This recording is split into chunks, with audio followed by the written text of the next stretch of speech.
Okay, it's the end of January, the beginning of a brand new year, and guess what we've got for you? A brand new website.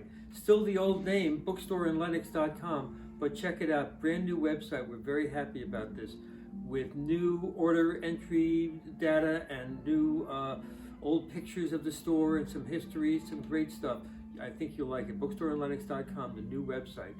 And then we're getting new books in every day still here in the middle of January or the end of January. We got a couple of books back in stock that were missing at the end of last calendar year. That's first one is Shakespeare in a Divided America by James Shapiro, the noted scholar who's written a number of books on Shakespeare. And this, he takes Shakespeare's works and he puts them against American past, present, and future.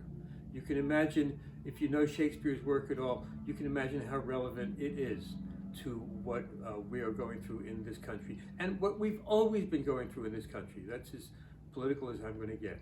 Shakespeare in a Divided America, James Shapiro, published by Penguin Press.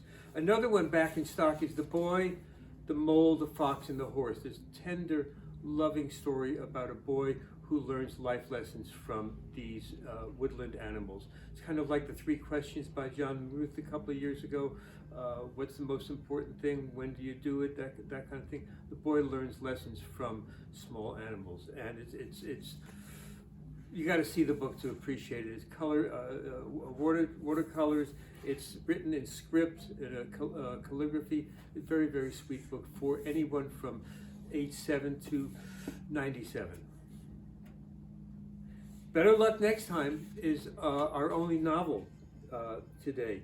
Better Luck Next Time it just came in an hour ago by Julia Claiborne Johnson, whose first book, Be Frank With Me, is a hilarious book about a failed writer and her agent, who sends someone to get her to, get another book going. But it ends up, the agent's representative learns a lot from the failed writer's, 13-year-old son, Frank. Lovely, fun book. This is I haven't read this one yet. It's about Vegas in the 30s, or Reno in the 30s, divorces and wildlife. Very funny writer, Julia Claiborne Johnson. Here's a find. Nobody knew about this one until we got a couple of orders for it. Brother Robert. Robert Johnson's sister, Annie Anderson, writes a memoir of growing up with, she says, we weren't blood, but we were family, growing up outside Memphis, and when Robert was into his music, and she was his little sister. Brother Robert. Here's a couple of new books by local authors. Robert Kaplan, who lives here in the Berkshires, has written a tremendous book, The Good American, The Epic Life of Bob Gersony.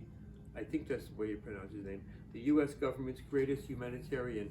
Gersony worked as an aide to the State Department. He worked for USAID, I should say, and was this guy unsung, and he was out in the field for the last 40 years, helping the American diplomatic service. The diplomatic service, which has done some good in the world. Not that we had known about it lately. But so this is a loving tribute by Robert Kaplan, who is a terrific writer.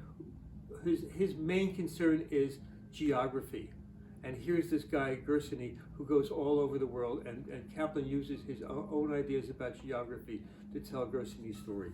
And speaking of geography, here's Simon Winchester's newest book, Land. Subtitle, How the Hunger for Ownership Shaped the Modern World. And I have to read you Rousseau's blurb at the beginning here. The first person, he says, who, having enclosed a plot of land, took it into his head to say, this is mine, and found people simple enough to believe him, was the true founder of civil society. What crimes, wars, murders, what miseries and horrors would the human race have been spared had someone pulled up the stakes or filled in the ditch and cried out to his fellow men, do not listen to this impostor. You are lost if you forget that the fruits of the earth belong to all and the earth to no one. Simon Winchester talking about land and how it has, and ownership of land, and how it has, from private ownership to public ownership, has shaped the modern world. That's our list today. Thank you so much. See you next time.